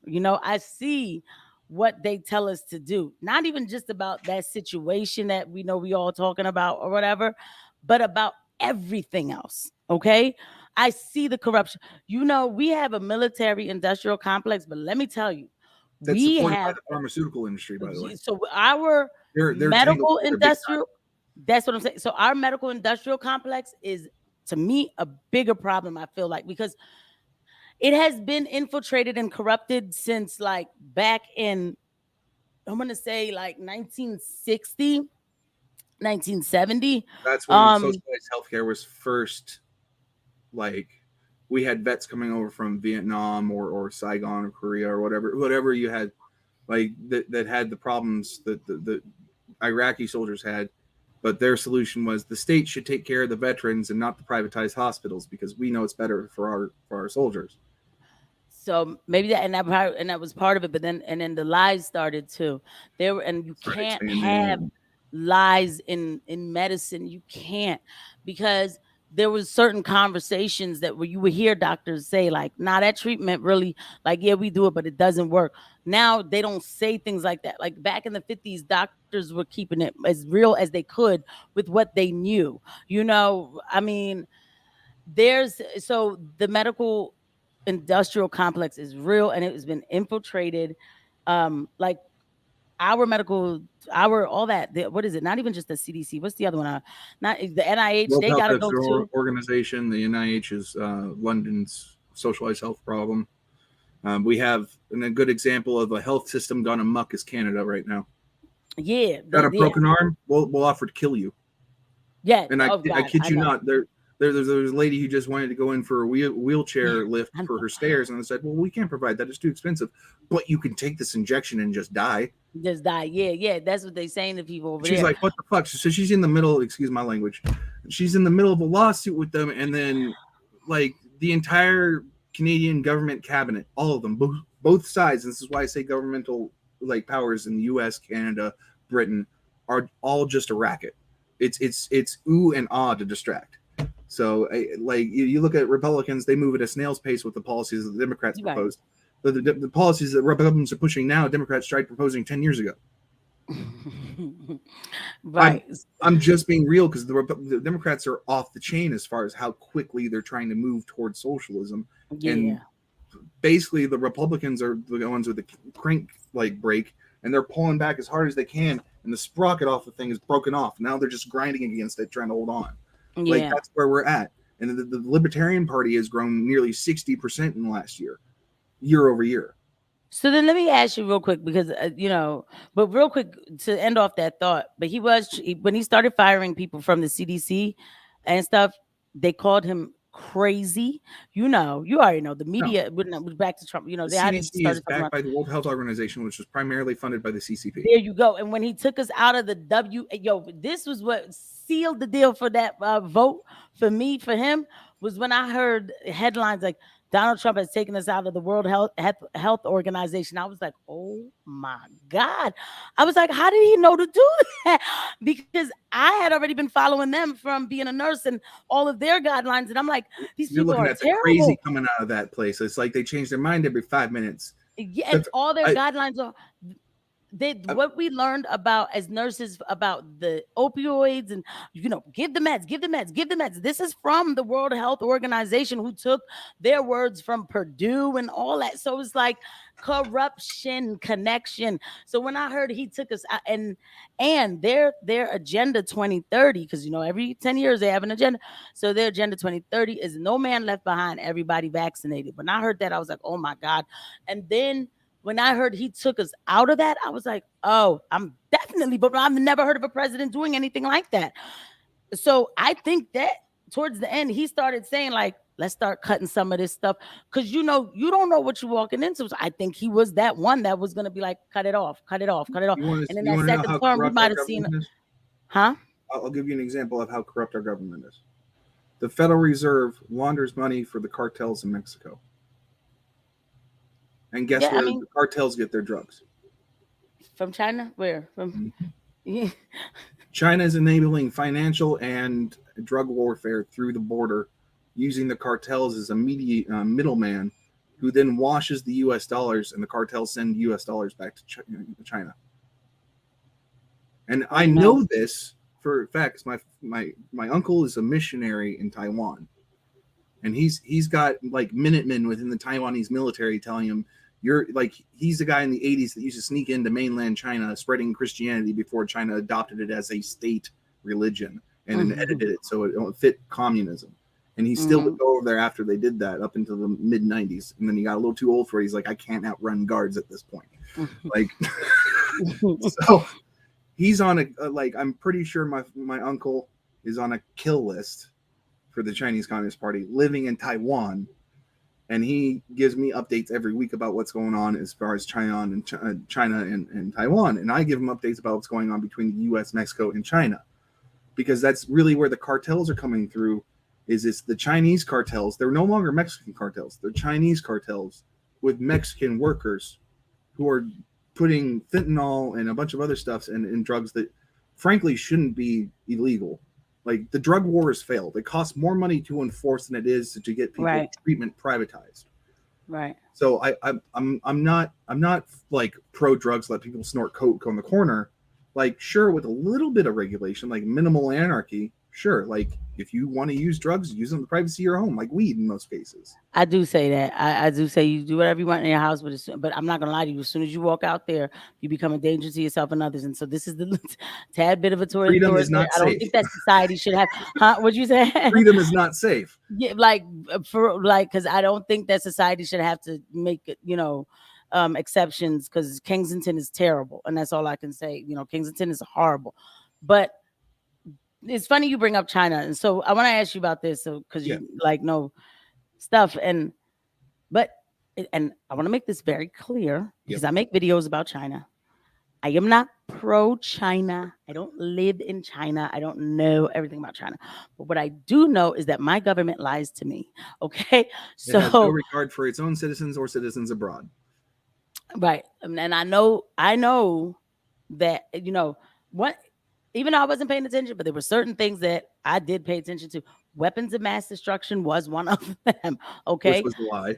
Yeah, that's my point. So because of weapons of mass destruction, when they all of a sudden I heard Russia's acting up and it's gonna invade Ukraine, I said, nah, why are they gonna do this? Russia's Go going to back throw bodies at that problem like they did in Stalingrad versus the Germans in World War II until there's about a body count of about 400,000 on the Russian side. They keep sending the Ukrainians over there to be grinded up in the meat grinder, so it's just terrible. So they make it seem like Putin just woke up one day and said, "I'm gonna go invade Ukraine," and there's a lot more backstory than that. And there's the reports that he's possibly got thyroid cancer or a bunch of other things. All that is a lie, and I don't care what nobody says. It's a lie because this is what we do now. We just put out propaganda in this country. Like, I mean, I'm sure we always did it, but boy, do we lie, huh? It always has been. Yeah, but it is magnified, the lies. It's just terrible. So I'm not saying China's a good person or a good country and they're, like, oh, innocent. No. But I also know that right now we are like egging them on, for lack of a better term. Like, we've given money to Taiwan for their we put in that omnibus bill and that pork bill, they snuck in 10 billion to Taiwan for their military enhancements. We got reshoring their efforts as far as that goes. So the interesting thing about Taiwan, you can have a shotgun that can shoot slugs and kill somebody from 100 yards, but you can't own a regular firearm. It's really weird. Because they don't want the people uprising. But they don't want people getting on ferries. That's always what it's about. Like, that's always what it's about. But so there's that, and then like we're talking about like working with Japan and we already did. Japan's constitution said they shouldn't have nuclear weapons, and Abe is now saying, or I think Abe was the last minister who died. He was assassinated because he said he was going to enable the Japanese regime to have nuclear weapons as a deterrence against China. Now, I don't disagree with them being allowed to have nuclear weapons, mainly because I'm very much an anarchist American. Like, the right to bear arms should not be infringed. That includes, if I want to have a uranium depleted bullet, I'll have a uranium depleted bullet. But that's only because if you want to aim at somebody, you're aiming to destroy somebody, not to talk them down. Right. Like that's what the Second Amendment is for. Is that the whole thing is predicated on self-defense against the state. And what we have now is the state saying, well, you don't need your self-defense. And we're going to also outlaw bulletproof like in New York, they outlawed bulletproof vests. You can't have a bulletproof vest, which is not a firearm, but they classified it as a firearm attachment so they could take it away. Well, I heard about that's messed up. So when we're talking about Japan and everything like that, wanting to have nuclear deterrence, I don't disagree with that. But at the same time, I'm not for escalation of war. So the grandstanding and sending 10 billion to a foreign country of tax dollars that shouldn't even be tax dollars, because if we can print with impunity, why are we being taxed? Yeah, and we're already paying it through inflation and our grandchildren are paying it. Yeah, and so, but that's what we're doing. So because on one hand, you have America saying we believe in the one China policy because they say it, right? But then on the other hand, you're getting ready to proxy, and that's what they're going to do. They're going to try to proxy Taiwan into China. Why? So Taiwan, China, and Japan and the Philippines. They knocking on the Philippines, but like, what are we doing? You know what I mean? Well, the Philippine president, by the way, and this is just again economics because I follow money, is allowing China to set up artificial island bases on the Filipino islands. And then the U.S. is like, no, don't do that. We'll pay you not to do that, and we'll stuff it in a bill that nobody's going to read.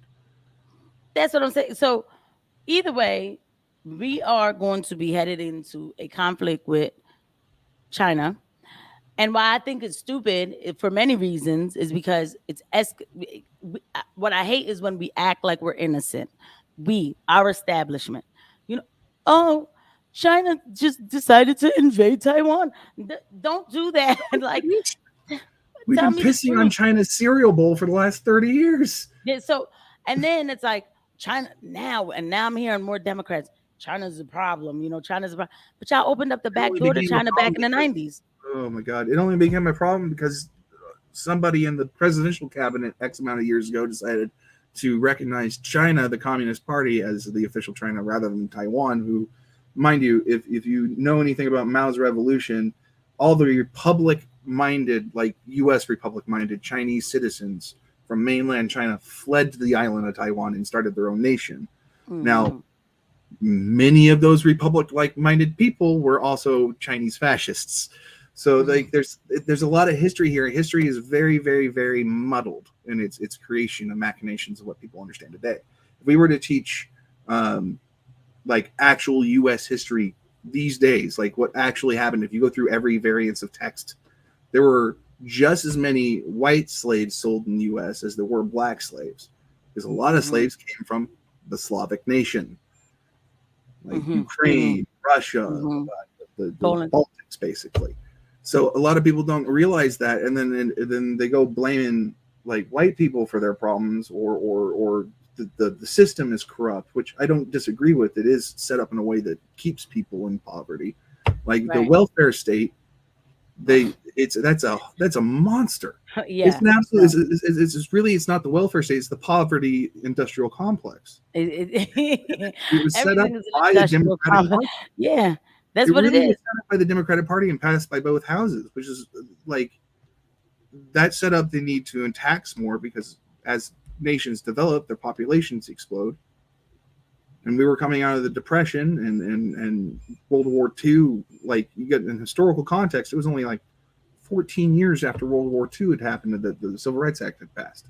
And then following that, they said, well, what about people like the welfare state was a half measure to reparations, essentially, but they made it for everybody. Right. And MLK was actually advocating for a UBI.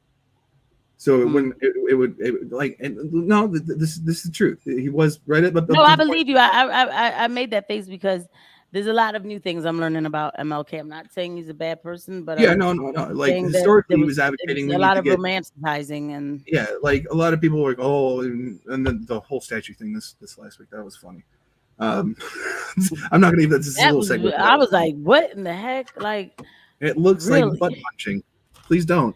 And it's like all that is done on purpose to take away faces from anything so that we don't have any connection to anything. Oh yeah, no, somebody on Twitter asked me why would modern art do this? And I'm like, because if they attached a black face to the statue, it would get rid of the narrative that you're a victim. Right. Absolutely. Like, absolutely. So, you know, and that I definitely like the welfare state. I mean, black people, we do talk about that, like, for sure, that they broke up families with that. I mean, I saw a documentary in the that was made in the 70s where this lady was like, I could make more money if I'm single without my husband, but I want a family for my children. So I'm not doing that. I would argue that's actually, that is terrible, but economically, it's less feasible. Because if you can make more, but you'll be paying more in taxes and you'll be kept working a certain amount of hours so you can keep on that. She was talking about with the welfare. She was saying if she didn't, so she was saying if she didn't have a husband in the house, she could get government. They just have the husband live with them, essentially, yeah. But but either way, she was saying like, you know, I want a family. Like we're not gonna just break up my family for the government assistance. Yeah, no, you know, and that's just like a small, like, quick flashlight through a very you know, serious, not serious, but like not just serious, like detailed topic or whatever, because you know, there's some people who got on this assistance, did what they had to do and got off. I mean, and that's really what I'll be open with it. I've been on food stamps before because I couldn't afford rent, so I had to choose between food or being able to live somewhere, and I chose to live somewhere and eat ramen for a month. Right. And then I got my food stamp card, was on it for a month, got off of it because I found a job. Like that's fine. But in my upbringing, and just on my end, it was like food stamps is kind of shameful. Like you don't want to do that. You don't want to be dependent on the state, nothing like that. And like that's just like my family's like Christian Protestant upbringing. Like it's just protest the state, follow God. That was it. It was just be there for your community and actually do things for your community rather than complaining about the things that you could do. So Yeah, which a lot of people used to do back in the day, but the culture has turned into something else, and it's just terrible. It's how many checks going to get from daddy government at this Yeah, point. and for what? Because then the government owns you, and that's the last thing you want is for the government to own you. I mean, I used to work at a Harley Davidson factory where we did parts and everything. I'd drive this guy home, and he'd ask me questions because of my political leanings, because we talked a lot. He's like, why are you against the welfare state? Why are you against these things that help people? I'm like, because it gives the state power over you. And then when I said that, his head popped up, and he's like, oh, shit.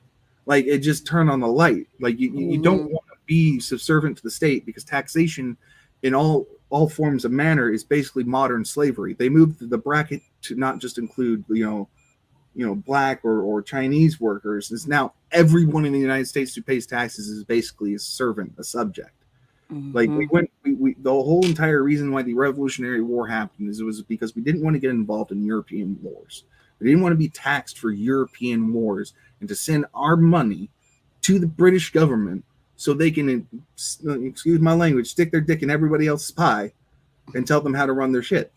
Like we said, we're done with that, and they were literally like boarding boats for economic like ventures, like American boats. They were boarding boats before the Revolutionary War and stealing people into slavery and serving to the British crown. Like just American citizens and people that were like identified themselves as free persons. They were like, oh, let's just pirate that ship, take all the crew and sell them into slavery.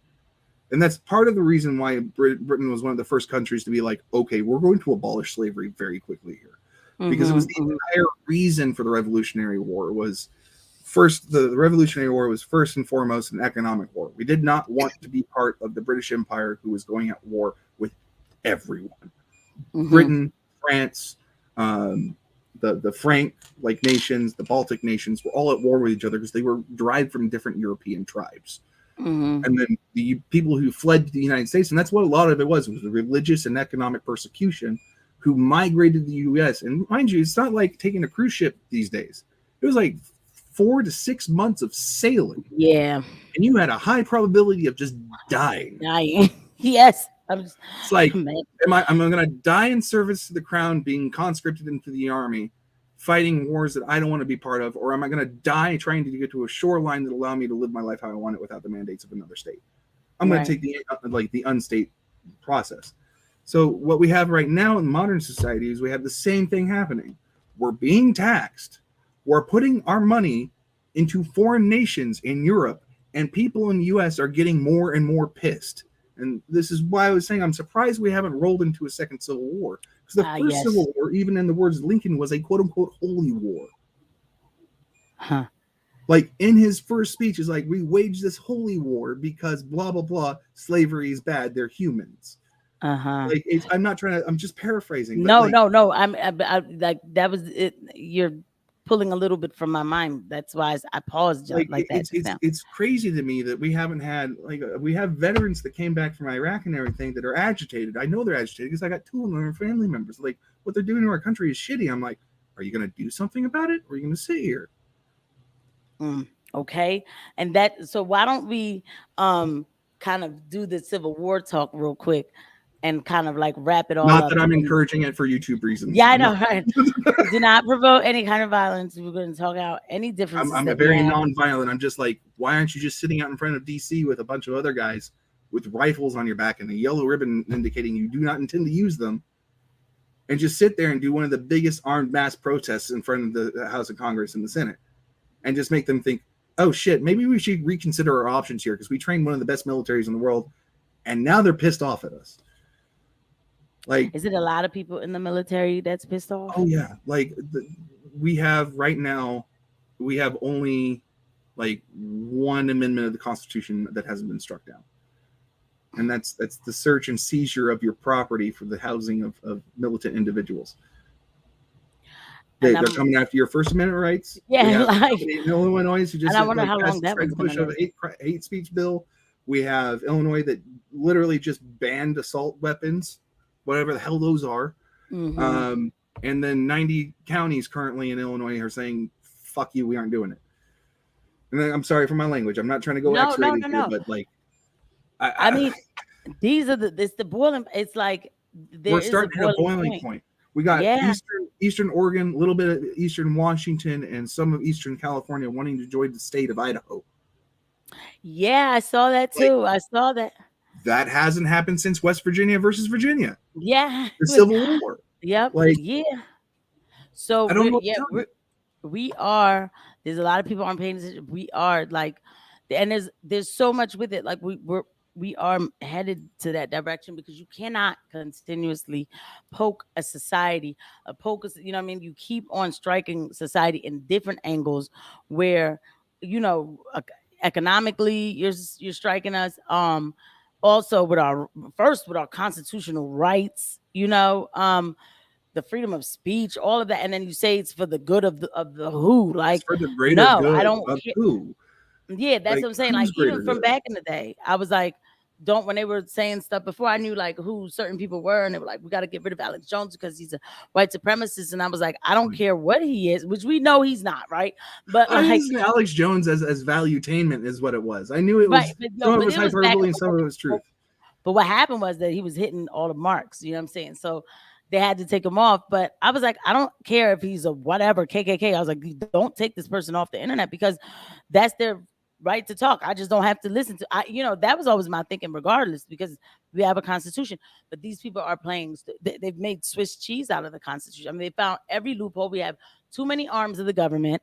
They all have to go. This was not what was intended. The alphabet mafia is what I call them. Yeah, there's that. That will be, to me, the beginning of the situation, if that's what we want to call it. Because when it comes to people's kids, people will wake up and be like, "Whoa, you mess wait a with the minute." kids, you're gonna have Bloods, Crips, and Klans members teaming up together. Like, I'm not even freaking kidding. I've seen it in Portland when Antifa was going crazy when I was still living over in the West Coast. I literally had like one of my redneck buddies drive out and side up with a gang member and take guns away from Antifa members who were like aiming them at people. I believe you, because when the people get tired, when crisis is happening, all that other stuff is out the window. It's like we're trying to fight to survive. You know what I mean? Like that happened. I don't give a shit about your opinion. I don't give a shit about your opinion. I care about our rights. Like that happened with the Black Panthers and oh my god. Oh yeah. The whole reason why we have gun-free zones now is because the Black Panthers would do armed protests in courthouses and stuff for unjust rule. But they were also working with the Southern Confederates or something they called themselves, like Southern Neo-Confederates, which weren't KKK. They were just anti-federalist agents. Yeah. Either way, you would have thought like today everybody's so sensitive about everything. I don't know, but but they came together. They said all them differences are aside. Our enemy is the government. Well, you've seen a modern version of that now with the Not Fucking Around Coalition, siding off with in NAFC. They're a black militia group who is pro-2A to the point where, you should look them up. But they went to a gun rally. So it was like there was a gun rally in, I think, Kentucky or something like that, and in Georgia, where they walked up on the state capitol. And this was underreported because it was during COVID. Like COOF was the headline of the day, so they weren't talking about like important civics issues. They wouldn't talk about it anyway because it shows free thinkers. So go ahead. Yeah. So we had the Not Fucking Around Coalition, who's primarily just like pro-black gun ownership, and like if you try to take it from us, you're gonna have a black militia going after everyone who wants to take guns away. Like, we don't care. And that's why they call themselves that. And they showed up to a gun rally and a bunch of like other aisle like gun owners, because the NFAC doesn't allow white people to join. That's just kind of how it is, which is really weird. But I'm like, okay, whatever. We had like them show up to I believe it was in Georgia for this particular instance, but they had literally like the NFAC on one side and a bunch of like Trump supporters on the other side, and both of them were chanting, "Not fucking around, don't take our guns." Yeah. And all of them had yellow ribbons on their rifles and everything like that, which is like a gun culture thing of, I do not intend to use this. This is just a peaceful demonstration.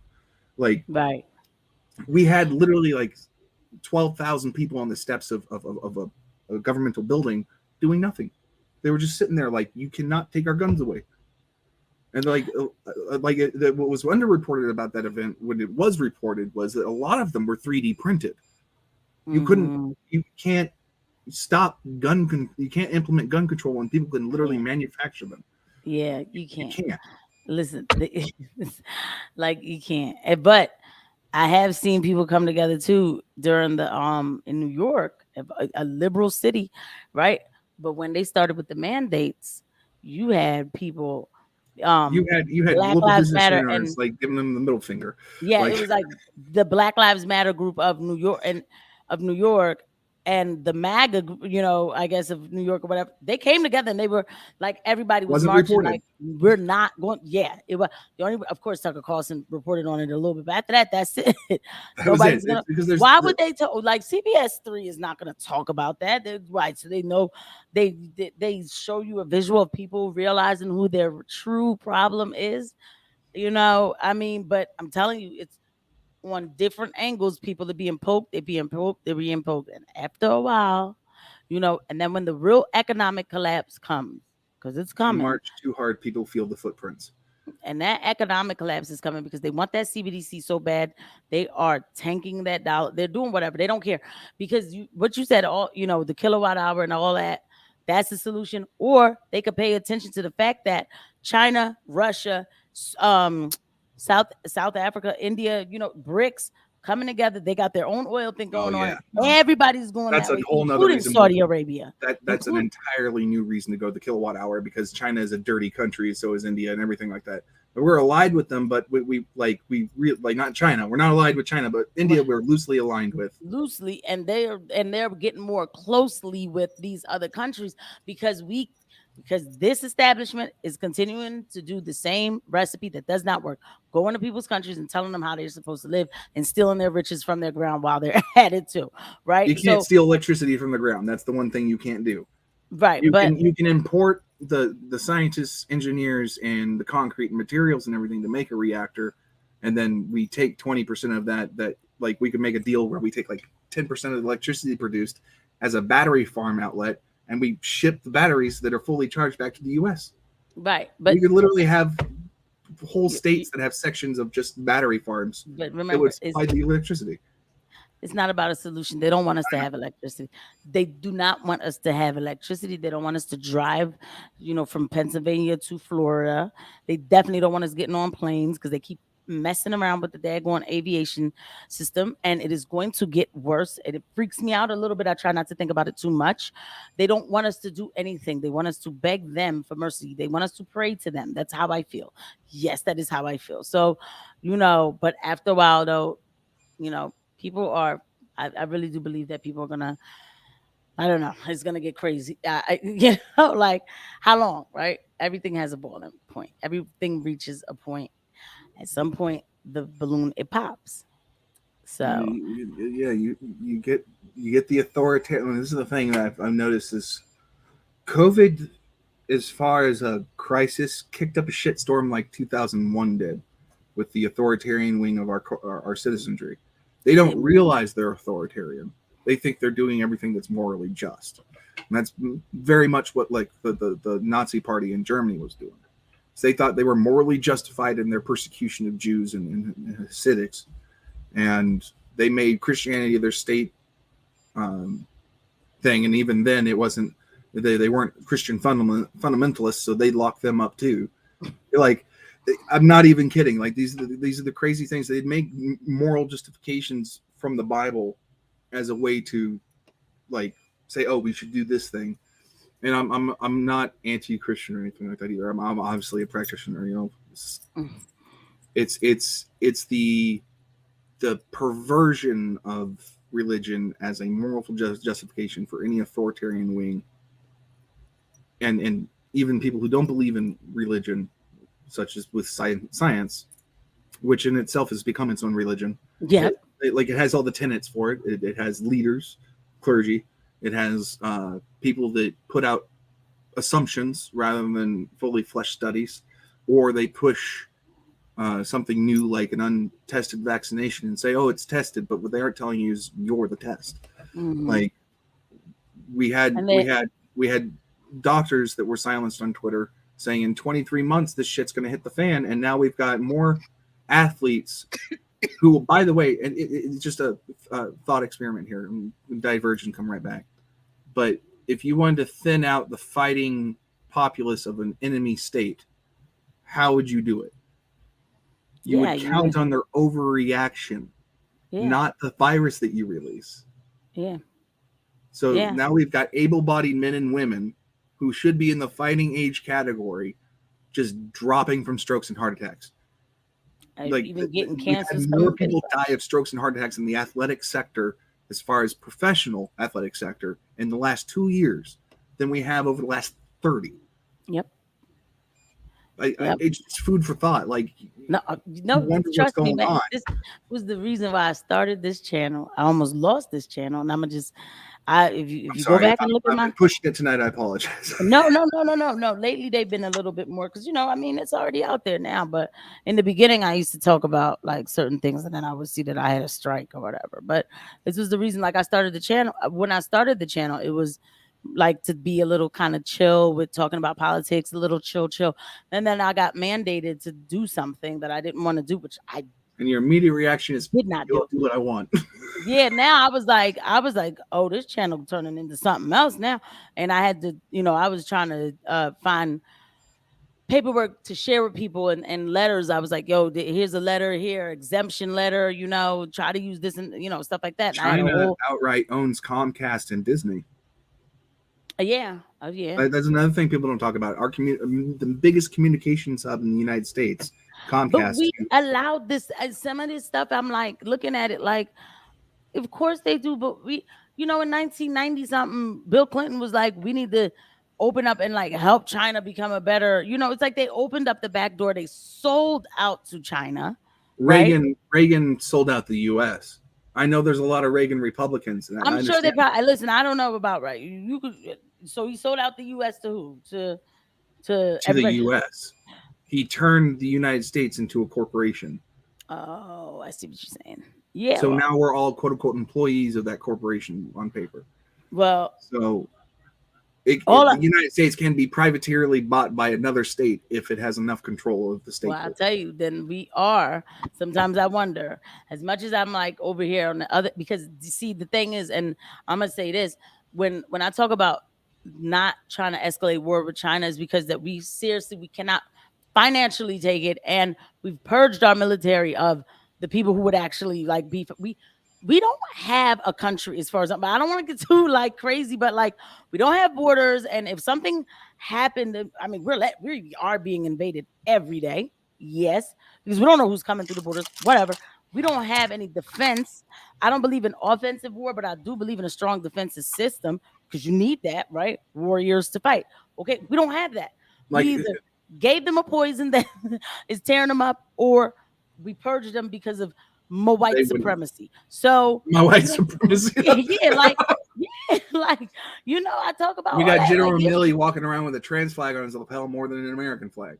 You see what I'm saying? Like all of this, and then the rest of our soldiers are McCarthy, wearing heels. The Speaker of the House running around with the Ukrainian flag on his lapel, rather than like we had the Democrats, and this is how insane shit is getting. And excuse my language, I'm not trying to get riled up, but my blood. It gets you like that.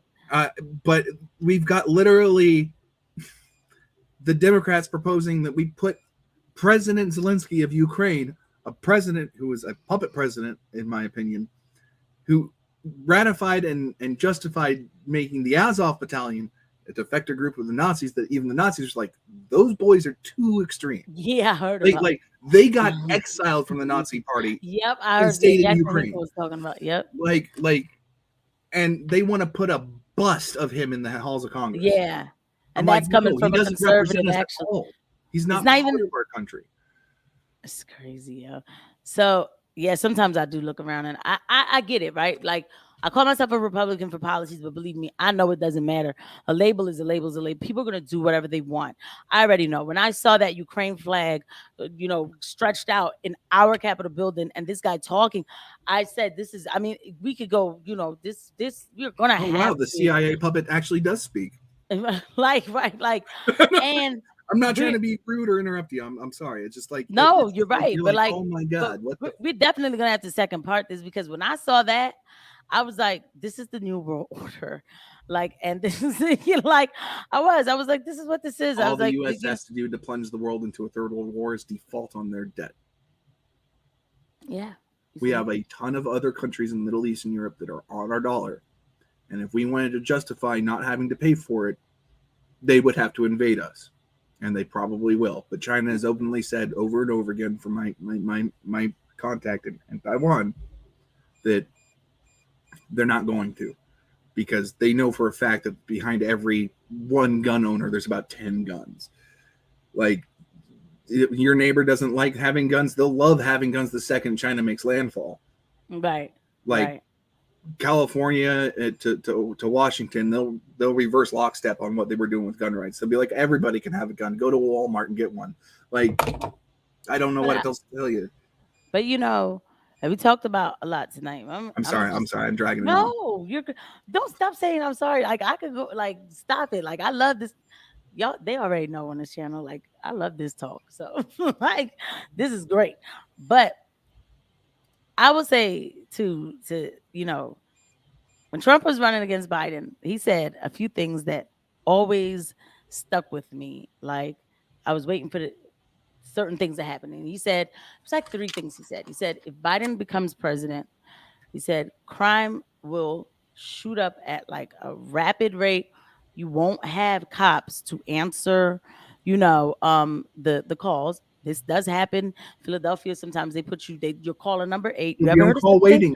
Yeah, like you ever heard of such? And listen, I know that all cops are annoying. Listen, I get mad when they get behind me and I see those red and blues too. But let me tell you, if you're in a crisis, you don't want to hear that you're on caller number 8. Okay.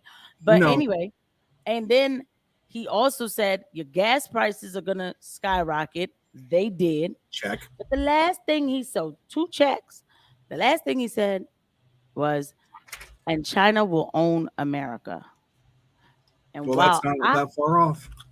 And that's the part that I'm waiting for. And that's the part that I wonder if it has not happened yet.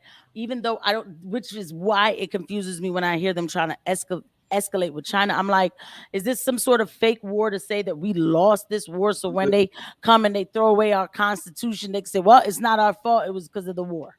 The Cold War never stopped. It just changed different European blocs. Right. But I don't know. It's always been Cold War. It's just been Sub-Zero, and now it's heated up. Mm-hmm. Like, a lot of people don't realize, because you and I were born after it ended, as far as the Cold War was concerned, or like right as it was ending in some cases. And some of us were also too young to understand what happened on 9/11 historically from our own government's perspective. We were just like, oh, we're at war. Okay, I'm a kid. Whatever. I'm gonna go out in the backyard and play. Yeah. Like a lot of people don't realize this stuff. And when you are someone like me whose literal birthday is 9/11, you start studying these things in perpetuity, and then you start getting interested in things like economics. And the end statement I'm going to say here is, like, we don't live in a free and fair society. We live in an authoritarian society, parading as a first world country. Yeah, I don't like saying it. Yeah, it's a great country. Sure, your constitutional rights are there, but to the federal state, meaning the overall hanging, like, big government, they don't give a shit about that. Yeah. They really don't. The alphabet mafia is going to come for you one way or another. It's either going to be through your taxes or for your guns. Either way, you're a slave of the state unless you reject it in its entirety, which is why I'm an anarchist. I don't recognize the power of the state at all. Like, I want to run for office. I do. You should. That makes me a bit of a hypocrite in my own mind. No, but this is what it was meant to be. Like, it's supposed to be us running this stuff. Like, you should. The average person, not your coastal. Yeah, not. I mean, look how close we got to us. A billionaire. That's still not us, for real. I mean, like, well, Musk is a billionaire, yeah, but he's also one of the most American people I know as a South. Right? No, I'm not coming. You hear what I'm saying? No, I'm not coming. You already know I'm not coming at him by that. But I'm saying it's still supposed to be like the people who may not have all this money to put into advertisement and stuff. It's supposed to be us running this, though. It is. That's how it was. That's what it was intended to be. And you got a lot of corporatists. You got a lot of, like, selfish people in there. And this guy, I mean, at least, this billionaire wanted to try to do something better. He bought a crime scene, though, and he's lost. He definitely. man, he Biggest lost crime money, scene in history, and honestly. he lost. Okay, he lost money, and everybody like he is the most hated man in this country. That's terrible. Blew the lid off of Biden Gate, which is like the Yes. whole family Biden Gate. Blew the lid off of Operation Mockingbird, showing the FBI, NSA, and CIA also were involved in curtailing information on Twitter and other social media platforms. Mm-hmm. Blew our representatives who were also individually, mostly on there were some Republicans that were asking for censorship, but mostly Democrats were asking for it. Then we have both the Republicans and Democrats acting in tandem as a uniparty. Essentially, they disagree on some key points, but they're rubbing elbows and high-fiving when the cameras aren't on. There's even a video of I think a Democrat representative in the most recent like House debate for getting the speaker, sitting there. He sucked on a weed pen in the middle of the house. He was on C-SPAN. Yeah, I think I saw something. I did see something. They like don't that. care about the average person. They don't care that it's drama and show fair. They just want power. And that's all the tenets of basically a fascist is control of the media, control of individual thought, the extortion of corporatism in exchange for the freedoms of the civilians, centralized planning through multiple venues of governmental branches, ATF, the FBI. Like, we are not in a free country. A lot of people think we are. We're not. And it's heartbreaking for me to say that because I want to do all the right things, but I know it's going to be at least a 5-year road of trying to get media tours and conversations like this out, so people can look at it objectively and be like, okay, maybe he's right. Maybe I need to re-examine where I'm standing. Because even if you support a Republican or a Democrat, you're still supporting one party. That really is what it is. One party with the brakes on and one party with like pedal to the metal. That's it. And they agree on everything else as far as monetary policy. The Federal Reserve is something they leave alone because it benefits them immensely with corporate. So I guess for me, I feel like since they're already there, I feel like we could, I feel like if we switched up the Republican Party, it would be the party that it's supposed to be. Like for listen, I don't know Matt Gaetz, but I'm gonna say this, and I know people will say like, oh, all he did was the stuff for theater. I've actually been in some. No, he was one of the 20 holdouts that I would actually call a libertarian in the Republican Party. That's what I'm saying. Like you could feel it in some people. Not enough. He trolled McCarthy 4 separate times. Yes. To the point where another member of Congress wanted to come over and start punching him. Like literally, like we had Crenshaw punching a wall in his office. He came back with bloody knuckles.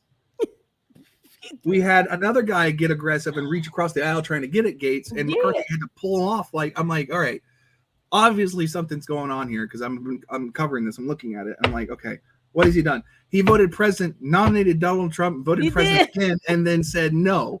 Like he's basically like, I ain't gonna confirm you. You're gonna have to bend. And what McCarthy ended up doing is bending. But we're 3 weeks in or so now, and he's already gone back step on something. He's not gonna do anything. He's not gonna do anything. He's not going to do anything.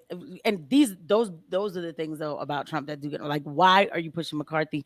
I don't understand. Like, just stay out of it or something, because I don't know why you were pushing this guy so much. This is when I'd be like, I'm like, what's going on with you?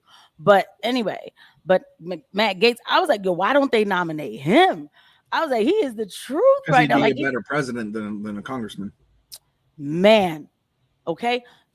Everybody keeps. I'm gonna let everybody have this one thing because people know how I talk.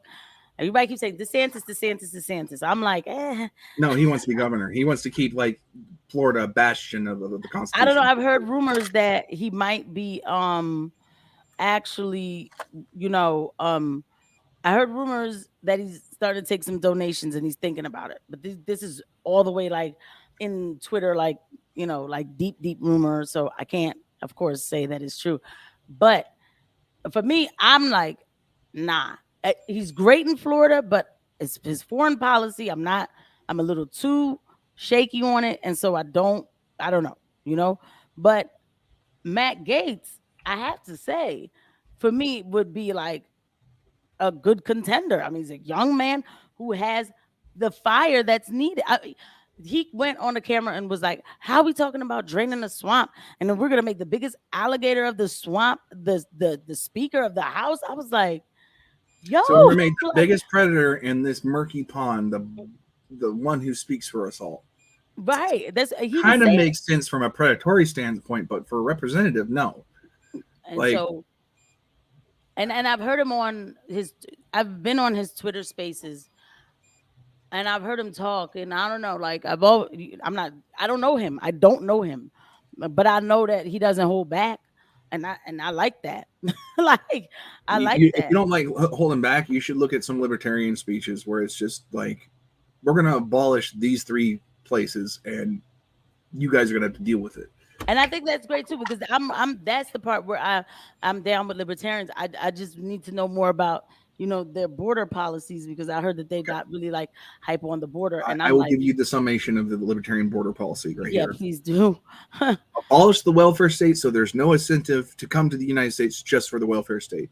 Have a minimalistic border through ports and airports, meaning if you're an economic or dissident immigrant, meaning you don't agree with your country or anything, you're trying to escape it, all of that, you can come into the border, and we'll set you up with what you need to go through the proper legal process, and you can remain in the country like DACA, but you have to register. Like, that's it. And if you have any criminality records, it's an automatic ejection, like see ya. Like, because right now, I mean, that's understandable, because of course I'm not against migration. My parents migrated over here, so Irish American potato famine, like that's insane.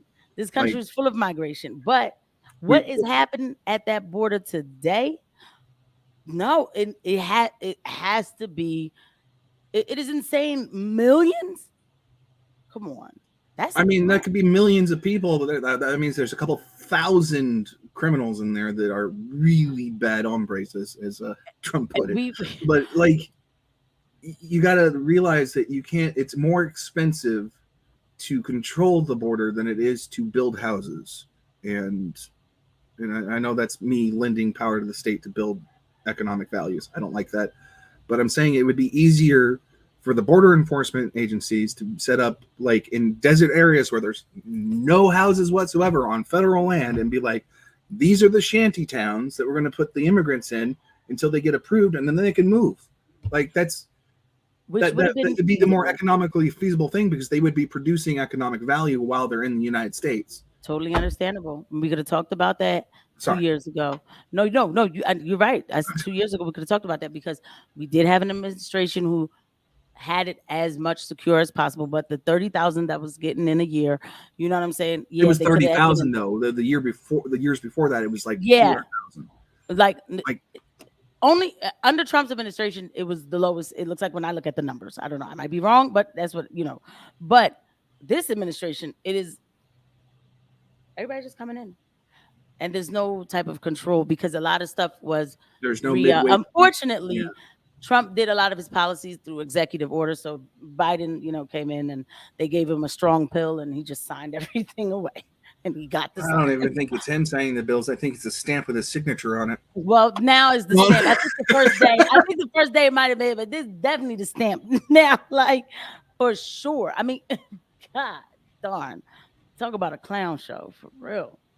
And okay. Well, I don't know. I feel like you're trying to wrap up. Do you got anything unless there's more to say? I mean, like, I'm not going to take the last word. You take the last word. But, like, definitely everybody everybody who came through and listened. I'm going to parse some of this out and put out little bullet points about it, And I could send you the link, too, if you need it, for anything or whatever. So, wait a minute. Both parties are corrupt. You cannot reform corruption. You can't. So then, what is the Libertarian Party doing? Like, so y'all gonna show up in 2024? We're encouraging Republicans to join the Libertarian Party to usurp and replace the Republican Party, because what we have right now is the Republicans and Democrats are very authoritarian in wing, and you and I can both agree on that. In some regards, they use soft force to coerce a certain outcome. That doesn't work on a large society like the United States. It doesn't work in Taiwan. It doesn't work in Italy. It doesn't work in Britain or France. It's sure shit ain't gonna work here. Like, Denmark is the size of Florida. Like, Right. So what we're encouraging people to do is if you're a liberty-minded individual who wants the Constitution to mean something, join the Libertarian Party. Just hands down. Or register independent if the Libertarian Party isn't a thing on your ticket. We currently this year have gotten 4 official recognizations for the Mises Caucus to be an official party in the state of Arizona, New Hampshire, Vermont, and Florida, I think. So we've got actual party recognition now in 4 states, which means we can get into a national convention. That's good. So we need at least 13 to be nationally recognized by the Electoral College, but that's not that far off. That's no, it's not. People are getting tired, so I can see it happening. People are getting tired, so I can see. And I saw one of y'all candidates during the Georgia debates for governor. Oh yeah, he was killing it. He was killing it. He literally came out swinging. It didn't stop swinging until both people were down. He definitely did. I mean, so I'm not against it. I'm. I always anyway. Like I had a political event, and I had libertarian representatives come out. This was in Philly. This was back in October, because I want people to see that there's different things besides, well, especially here, besides Democrat. Let's just make that clear, because like everybody here is just Democrat. I'm like, no, there's other options. Okay, so that was why I did that. But yeah, so all right, like, listen, I'm down for anybody who's ready to fight for what this country is supposed to be. Yes, this country is not perfect. There was, all this stuff that happened in the past, and I get it. But it's where we live now, and what is happening now it's not good in any standard. It's just not good. Like on every level. Voting for the lesser of 2 evils is still voting for evil. It's the banality of evil.